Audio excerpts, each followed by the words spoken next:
Still strong?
this evening. It's a couple of verses from Isaiah 58. For my thoughts are not your thoughts, nor are your ways my ways, says Yahweh. For as the heavens are higher than the earth, so are my ways higher than your ways, and my thoughts than your thoughts. God knows what he's doing. Better than we do. And we'll talk a little bit about that tonight. But let's have a word of prayer and then we'll sing a song. Our Heavenly Father, thank you for our evening, to be able to learn from your word together and pray together. We ask for your blessing on all that happens tonight. In Jesus' name, amen. All right, we're going to give this a shot. The perfect wisdom of our God. I think I can play it. If not, we'll just we'll sing it. No matter what it sounds like.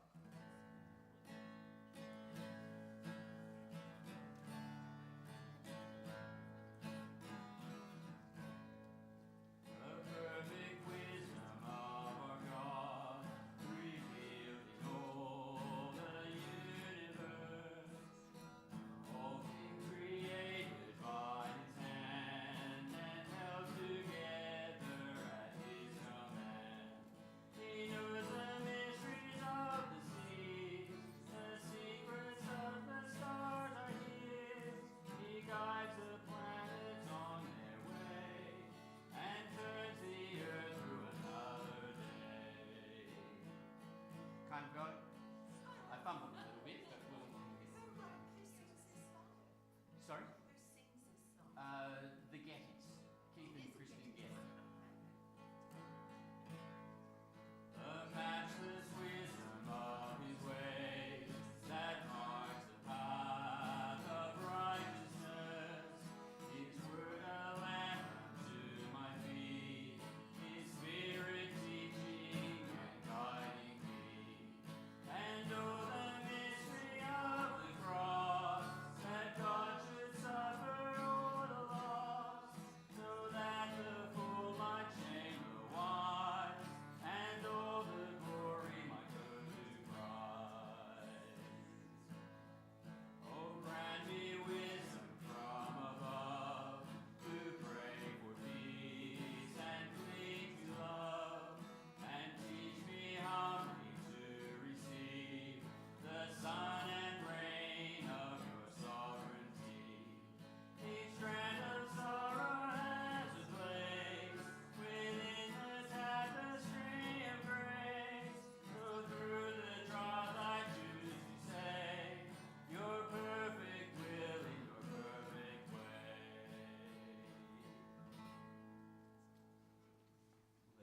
We'll get better at it. We'll keep practicing. Do they sing it higher? No, they actually sing it lower. So I raised it a little bit. Anaya, can you do that? What's the next one? Bless the Lord, O my soul. I'll come over here with Anaya. She's going to help me out today. All right, ready?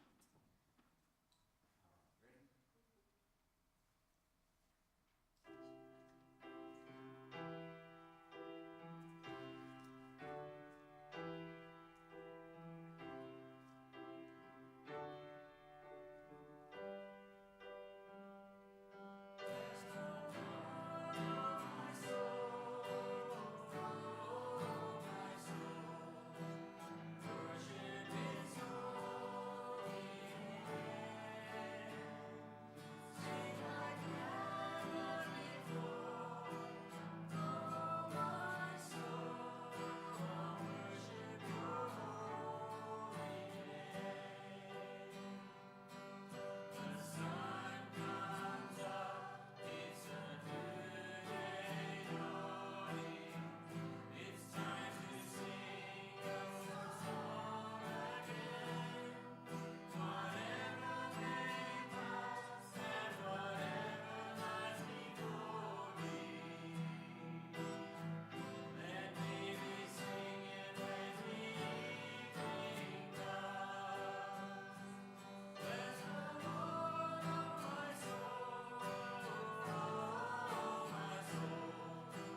lesson.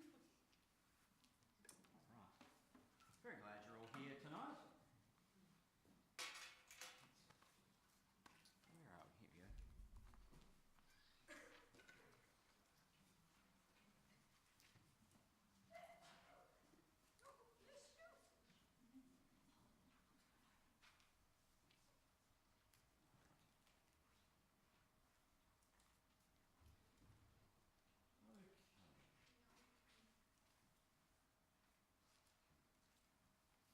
We're going to be, in both of those passages tonight, 2 Samuel chapter 7 and 1 Chronicles 17. I think my thought is fairly straightforward tonight. We're going to look at a little bit of background to what's happening here and what's going on. And then take a little lesson out of that.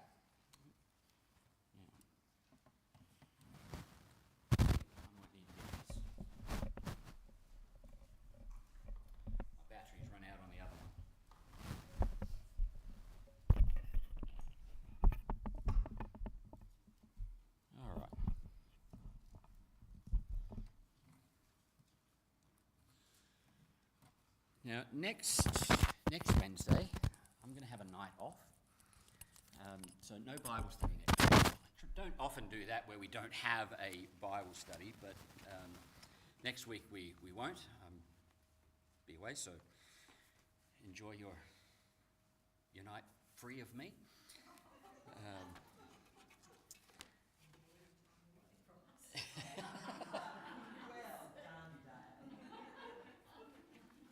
Oh, I plan on it.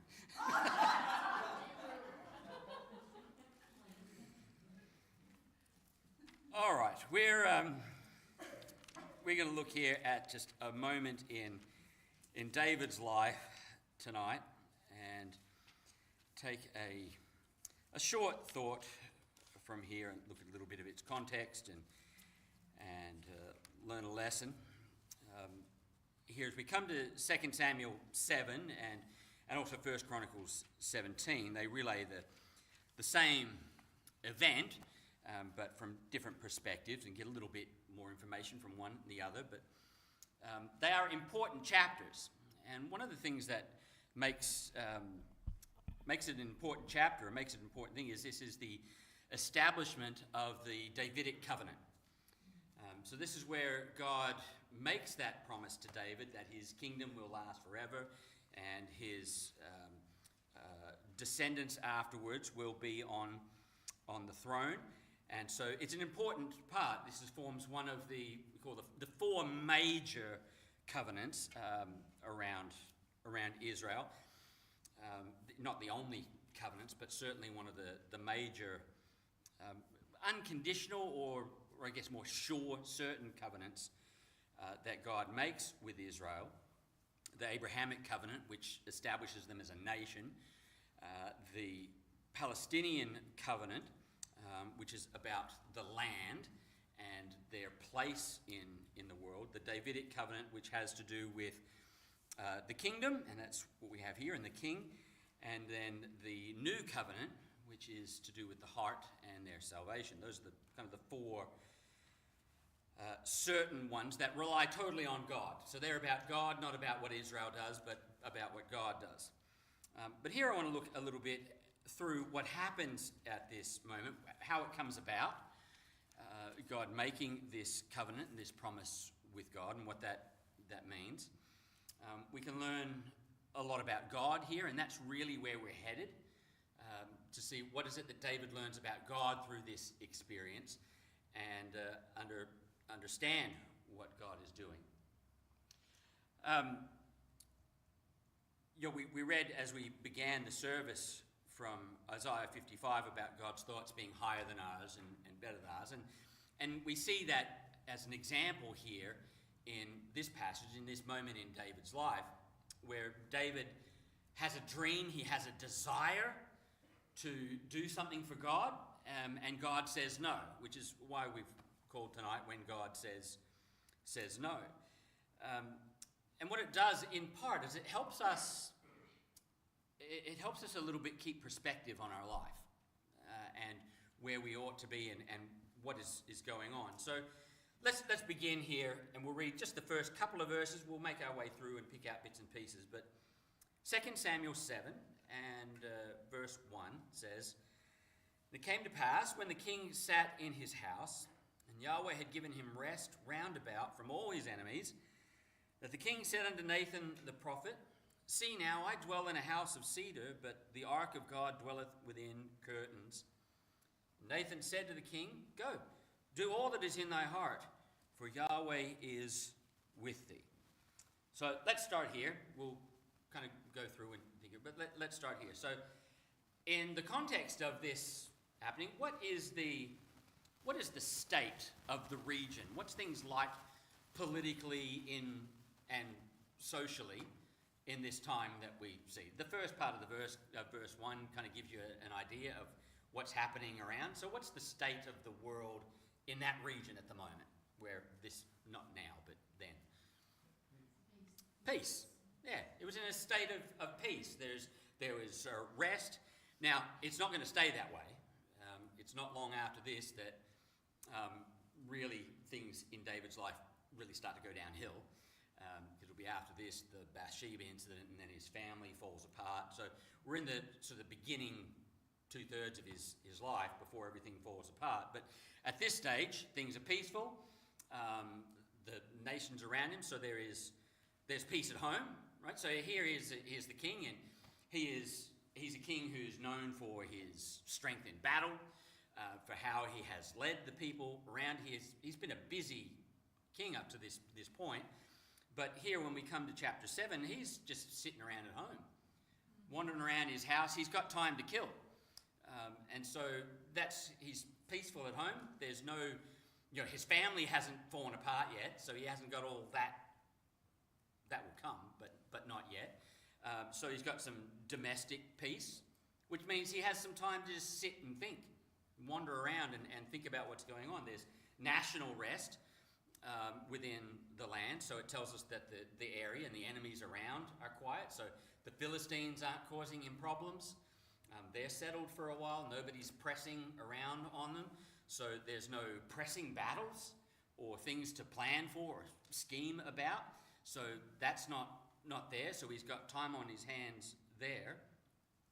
And so while he has this time of rest, both personally and politically, what comes to his mind?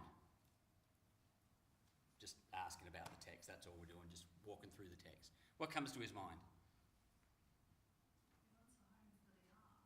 Yeah, he wants to build a home for the Ark of the Covenant. He wants to build a place for God. And what is it that moves him to think about this?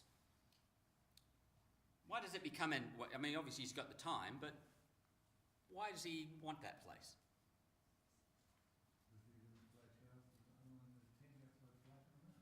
That's right. He's got a flash house and God's sitting in a tent. And so he's got this time. He's wandering through the halls of his own nice house, and he has the time to enjoy it and the peace to be able to enjoy it. And while he's enjoying what he has, he is brought to mind that this is better than what we have for God. So he wants to do something to make that right. Seems like a good thing, doesn't it? And an honourable desire to have. He doesn't want God to just sit in a tent.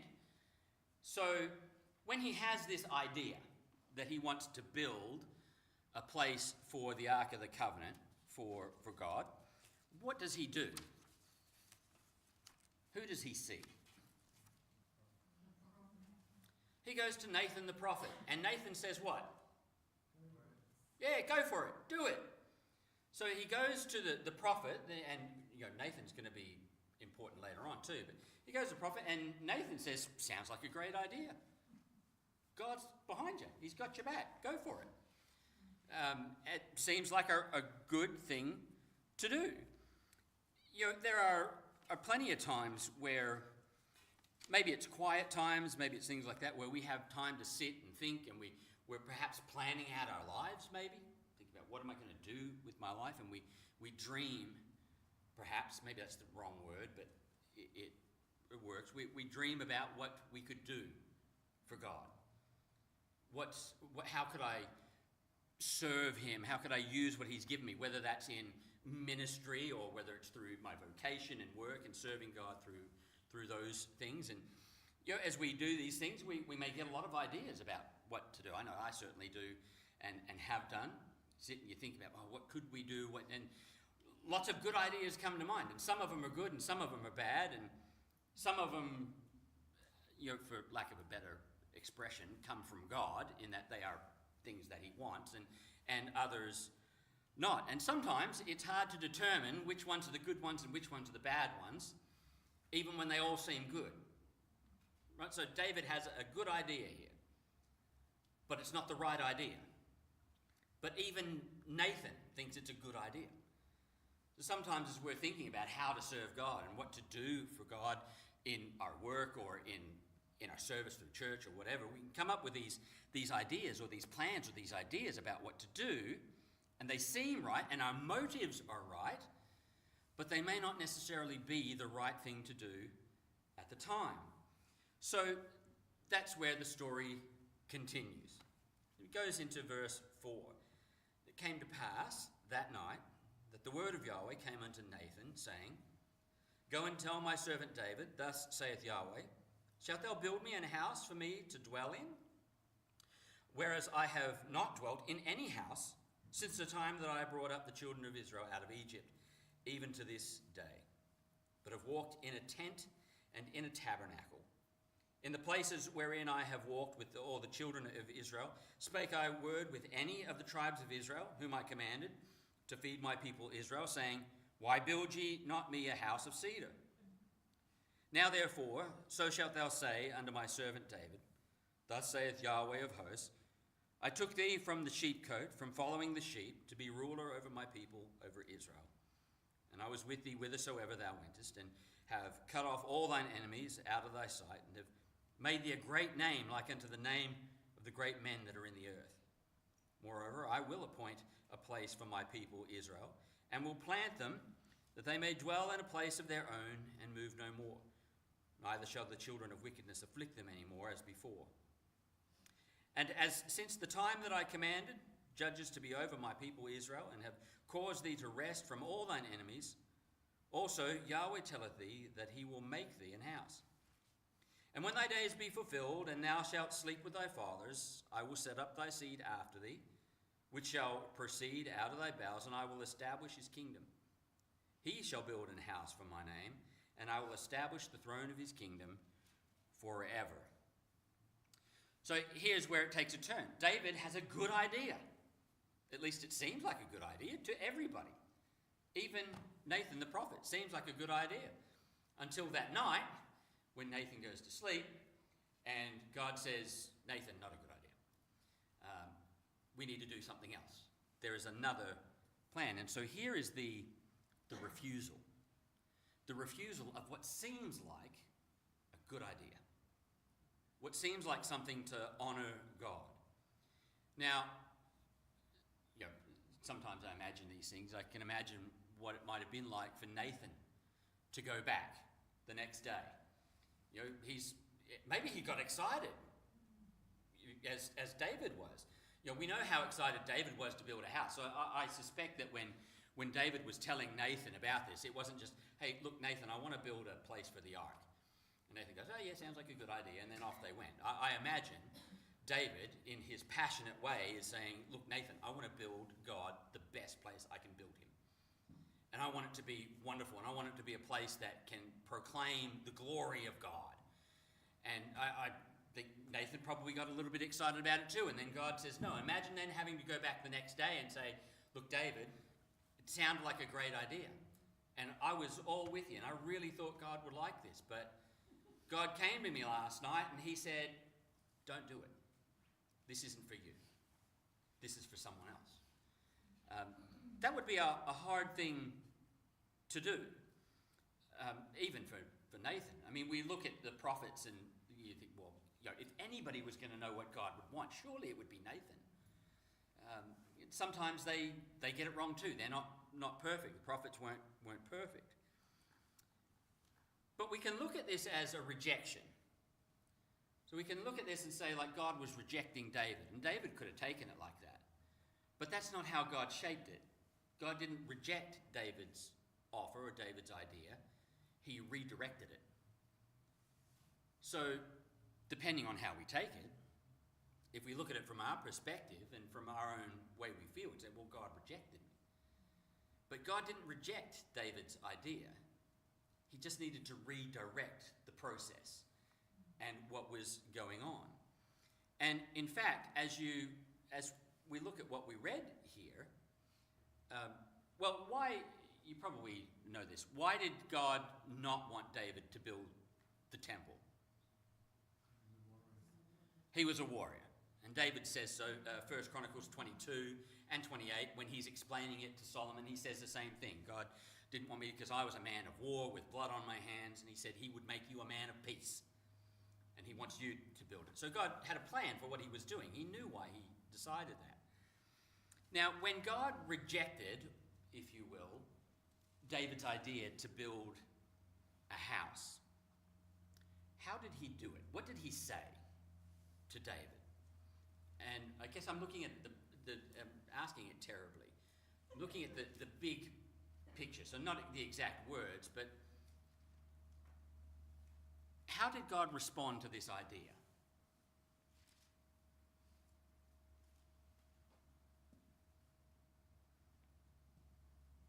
First of all, he said, I never asked you for a house of cedar. That's part of it. That's right, yeah. First he says, look, I didn't ask for it. I have never needed one. So essentially God's saying, I don't need this place. But more particularly in regards to David, and that is true. He's setting the foundation for this, saying, look, I've never needed this. I'm bigger than that. You can't. And Solomon says the same thing, doesn't he, when he dedicates the temple, that God can't fit in a temple made with hands. And that's kind of what God says here. I don't need a place. But does God say to David, no, don't do it, and just leave it at that? What does he say?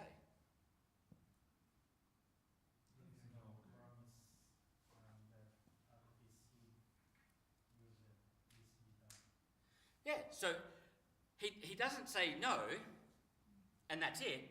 He says, no, I have something better for you. He says, I don't want you to do this, but I'm making you a promise about your future. You're going to have a son, and he will do it. But I'm also making you a promise that your descendants will reign forever. So God gives him something better than what he desired to begin with.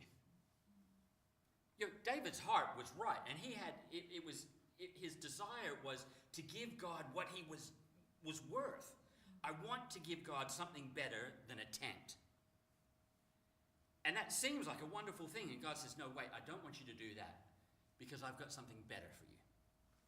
Something that's going to last much, much longer. He gives him a plan for the future, and that refusal of David's plan comes with an affirmation for his future of what will be. And part of that is he blesses David with a son that will build the temple, that will do what he had in his heart. 2 Chronicles chapter 6 says, this is Solomon, he says, now it was in the heart of David my father to build a house for the name of Yahweh, God of Israel. But Yahweh said to David my father, for as much as it was in your heart to build a house for my name, thou didst well in that it was in thine heart. Right? So when Solomon is speaking about it and reminiscing over what his father David said, David says, God told me it was a good thing. It just wasn't my thing. God liked the idea. He just didn't like the idea of David doing it. Somebody else needed to do it. So God commended David for the thought. That's not good, perhaps he said, or it's good, but it's not my plan. Maybe you've been in that situation, right, where you've thought of a good way or a wonderful way in which you think you can serve God in some way, and it just never turned out. It never seemed to work out. Things got in the way to stop it, to redirect, but it just didn't play out for you. I've said this when God says no, because sometimes we take God's no's as rejection. We want God to say yes, and although we'd rather he say yes than wait, we'll take the wait because it's kind of a yes, it's just later. So we'll take the yes and we'll take the wait, but we don't like the no's because it feels to us like a rejection. But that's not what God is doing here. It's a redirection. I think I've probably told you this story more times than I should have in the time I've been here, but growing up, I wanted to be a pilot. And so that was what I planned to do, was trying to be a pilot. And I had, through the years, a couple of friends who wanted to do the same thing. We made our plans. We were going to go into the Air Force. We were going to fly. We were going to get all of our skills up and everything, and we were going to get out of the Air Force, and we were going to be missionary pilots and fly and do it. We had planned. Good idea. Missionary pilots are, I never did it. I never even got close to the Air Force. But along the way, there were things that I thought were problems, but it was God redirecting. Certain events that happened that kept me from achieving certain goals I needed to achieve to get into the Air Force and to do things. And at the time I'm thinking, well, God's just a meanie. But that wasn't what God was doing at all. That wasn't for me. Is it a bad idea? No. People need missionary pilots. I still follow and keep up with Missionary Aviation Fellowship, who fly all over the region and all over the world, doing things, taking Bibles and need for people. It's a good idea, and it's a good thing, but it just wasn't for me. That wasn't what God wanted for me. We can't, too, rely on decisions we've made in the past to think that that's what's going to be in the future, and what was. So no, when God says no, it isn't always discipline or rejection. In the context here, God doesn't call everybody to build temples. David probably wasn't the only one who thought, it would be a good... I imagine there were probably priests who thought, you know what, it would be really good, especially in winter, if we didn't have to have the flapping of the tent, or have to have somewhere, walk through the mud to get in here and, clean our feet or whatever. Well, I'm just making this stuff up. I know it was like, when we didn't have a building, we're renting places, and you never know what you're going to turn up to. You think, man, some days it would be good to have a place where we didn't have to set up chairs or turn up and find a giant turtle on the stage. You think, that would be good. But God doesn't call everyone to build temples. He calls some to be soldiers. He calls some to be workers, some to be missionaries. He calls us all to different things, and he doesn't call us all to the same thing. There are many ways that God can use us.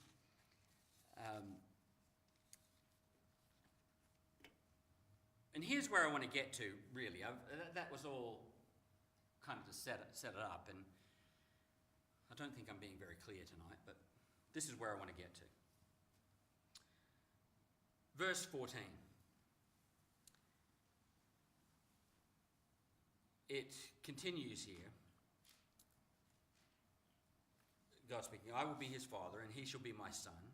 If he commit iniquity, I will chastise him with the rod of men and with the stripes of the children of men, but my mercy shall not depart away from him, as I took it from Saul, whom I put away before thee. And thine house and thy kingdom shall be established forever before thee. Thy throne shall be established forever. According to all these words, and according to all this vision, so did Nathan speak unto David. Then went King David in and sat before Yahweh, and he said, Who am I, O Lord Yahweh? And what is my house that thou hast brought me hitherto? And this was yet a small thing in thy sight, O Lord Yahweh, but thou hast spoken also of thy servant's house for a great while to come. And is this the manner of man, O Lord Yahweh? And what can David say more unto thee?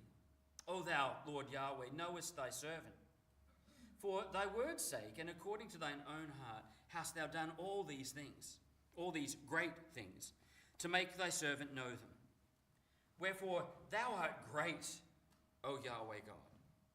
For there is none like thee, neither is there any God beside thee, according to all that we have heard with our ears. And what one nation in the earth is like thy people, even like Israel, whom God went to redeem for a people to himself, and to make him a name, and to do for you great things and terrible, for thy land before thy people, which thou redeemest to thee from Egypt, from the nations and their gods. For thou hast confirmed to thyself thy people Israel to be a people unto thee forever. But thou, Yahweh, art become their God. Now, O Yahweh God, the word that thou hast spoken concerning thy servant and concerning his house, establish it forever, and do as thou hast said. And let thy name be magnified forever, saying, Yahweh of hosts is the God over Israel. And let the house of thy servant David be established before thee. For thou, O Yahweh of hosts, God of Israel, hast revealed to thy servant, saying, I will build thee an house. Therefore hath thy servant found in his heart to pray this prayer unto thee. And now, O Lord Yahweh, thou art thy God, and thy words be true, and thou hast promised this goodness unto thy servant. Therefore now let it please thee to bless the house of thy servant, that it may continue forever before thee. For thou, O Lord Yahweh, hast spoken it, and with thy blessing let the house of thy servant be blessed forever. This is one of those moments where you see why David can be called a man after God's own heart. Because when God rejects his idea, he doesn't get angry at God. He doesn't get upset that he can't do what is in his heart to do. In fact, he sits and he asks a question. He doesn't say, God, why can't I do this? He says, God, why did you bless me so much? Why have you given me so much? Why have you given such favor to me and to your people? Who am I? Who am I that I should have all that you have given me and all that you will give me? There is something to be said for us to remember and to think on the things in life we have to be grateful for, not the things that we don't get to do. Oh, why couldn't I have done that? Why can't I do that? And rather look and say, wow, look at all God has already given me. Look at all the blessing he has poured into my life. Dream or no dream, I'm blessed. I have the goodness of God. Never focus on what you can't do. Focus on what you can do. And that's what we see David do later, isn't it? David can't build the temple, but he can plan it. And he can pass on his passion to his son. And that's exactly what he does. And here's the key thought tonight, and this is what I want to move. It's verse 21 through 29. David talks about God. So he's had this dream, this wonderful thing he wants to do. Nathan the prophet sounds like a great idea. Let's do it. And then he has to say, no, God doesn't want you to do that, but he has something better for you. He has more for you. And as David sits and he thinks about all of this and what's going on, rather than sitting and thinking about those things, he starts talking to us about who God is. He sees God. Take a few minutes. There's a few things through those verses. Verse 21 through 29. What are some of the insights David makes about who God is in 2 Samuel 7, verses 21 through 29? Either specific things he mentions or the ideas that he is drawing out there. What are some insights here that David makes about God?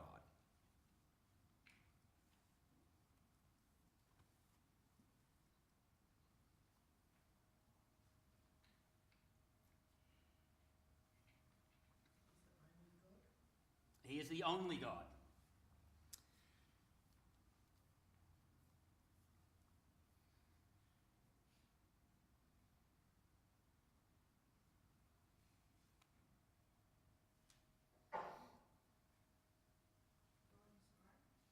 Sorry? God is great. Yes.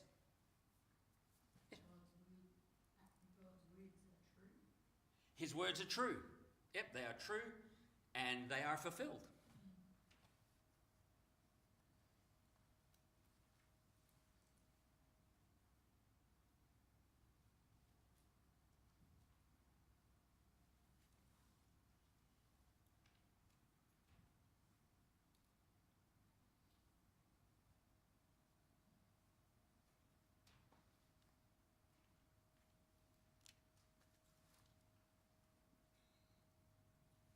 How many are you hoping for? More. Well, we know, you know. Anything will do. He's trustworthy. He is trustworthy. Redeemer of his people. Yes, he's the redeemer of his people, which includes the idea that he has a people, that he has chosen a people and will redeem them.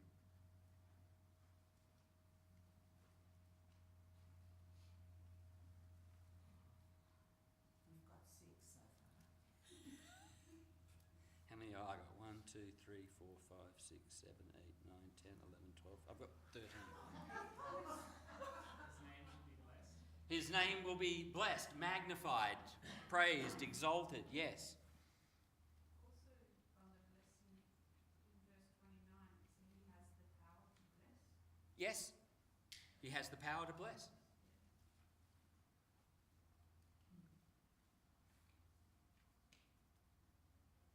His promises are forever. Yes, he makes a promise and it is forever. It is a promise forever.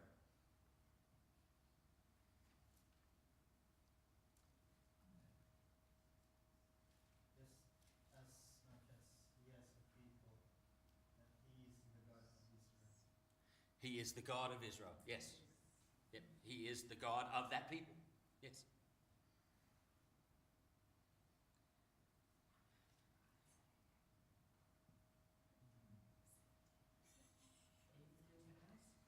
Sorry? He will build a house? Yes. He will build a house for himself.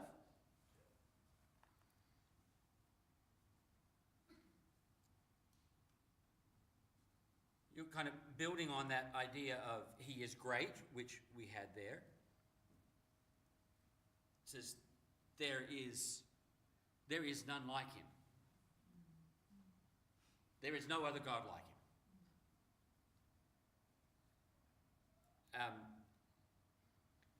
Similarly, but not identical to that, he says not only is there none like him, but there is none equal to him. And they are similar, but not the same. There is none like him, there is none equal to him.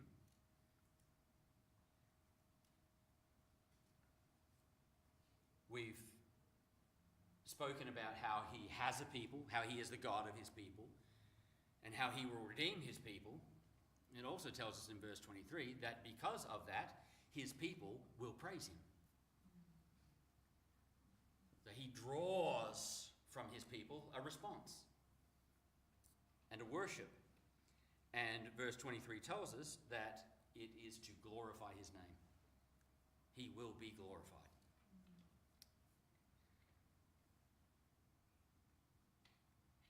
Verse 26 says that he will be magnified, not just in the time of David, not just in the time of Solomon, not just in the time that Israel is a powerful nation. He will be magnified forever. Forever. Verse 27 says, "For thou, O Yahweh of hosts, God of Israel, hast revealed to thy servant." God reveals truth to his people. He speaks what they need to know. And then, of course, as we mentioned before, his words are true. Verse 28, "And now, O Lord Yahweh, thou art the God, and thy words be true, and thou hast promised this goodness." David looks and he says, what you have promised to me is good. God promises goodness to his people.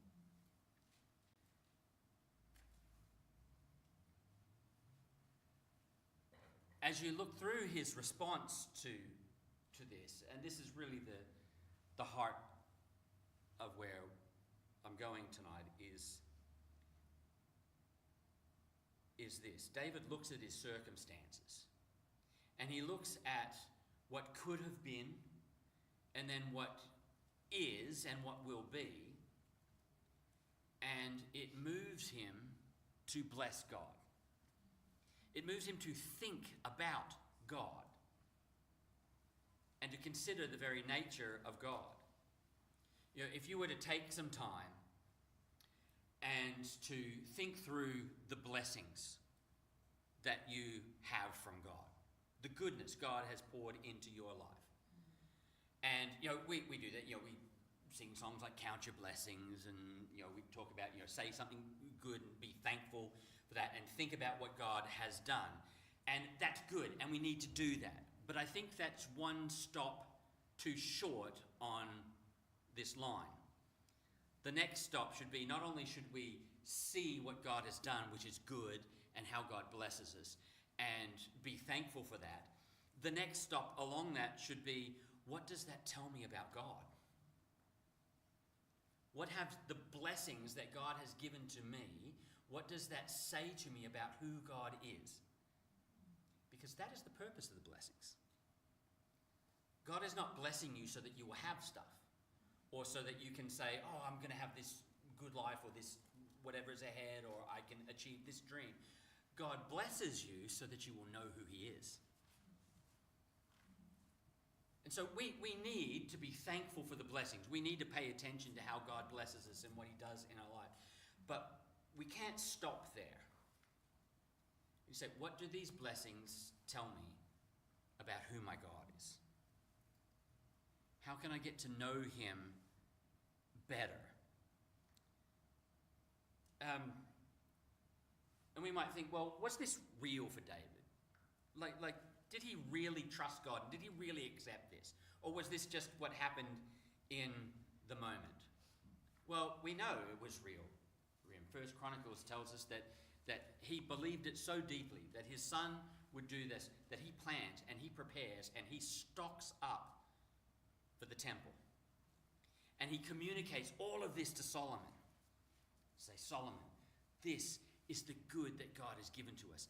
This is the great blessing God is pouring into your life. I don't get to do it, but son, you do. This is all so you can worship God in your way. I can't. I still do. Silas and I we've been looking through some of my old airplane books and things lately, and sometimes I still think, oh man, I'd love to fly.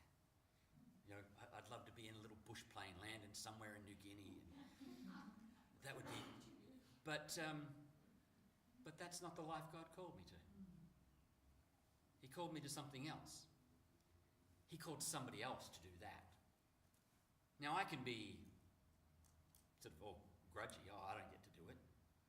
Or I can say, God, I'm glad you gave the right person that job. I probably would have crashed into a mountain. But sometimes we get like that, don't we? God, I can't do that. How come they get to do it? Oh God, how come the church down the road is growing? Or how come that person is prospering at work and I'm not? And I have this other job to do. God gives you a job to do. He's called you to something. And what he's called you to is your part in the eternal program of bringing glory to God and redeeming people. So, to close this, when God says no, he has a better plan. He's got something better for you. And so when God says no, our best reaction to that is humility and cooperation. This is what God called me to do. Anything else you want to talk about tonight on David's rejection by God?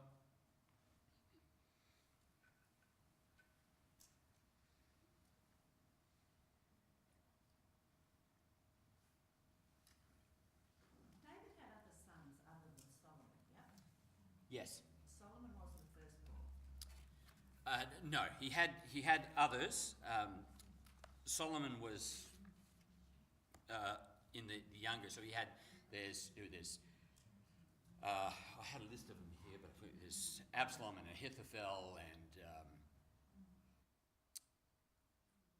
others. So, did Solomon get to build it because he was the one who somehow or other got to be the king? Yes, so because God chose Solomon, through which he was going to bring the kingly line, that's how, because he had rejected the others, because they had essentially rejected God. And so through all the mess of Bathsheba and Uriah, there is Solomon, and that's the lineage through which God chooses to take his line. So it was the king who had to build it. Yes.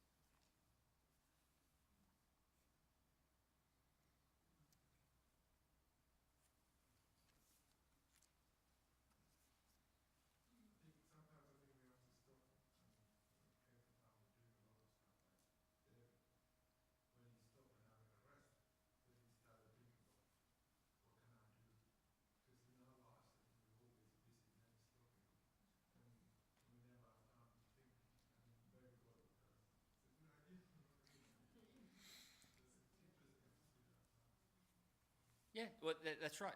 We do need time to stop and think. And in part, that's why I'm not going to be here next week.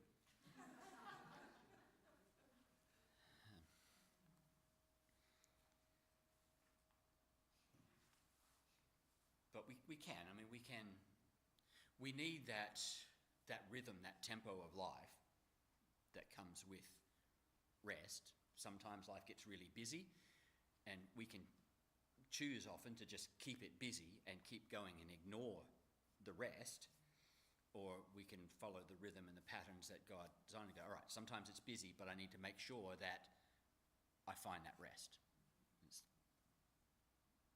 Otherwise, we die early.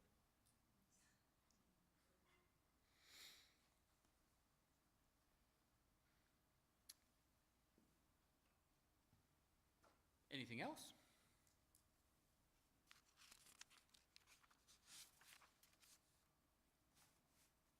Easy to have dreams when you're younger. Yes? What you will do for the Lord. When you're older, it's a little bit different. Oh, there's no doubt it's different. Yep. So how old would David have been at that time? About 40, probably. My guess. Yeah, so he became king at 30, died at 70. Yeah, so we're probably in that 40 to 50-year-old range here. Because it's the last 20-ish years that are ugly.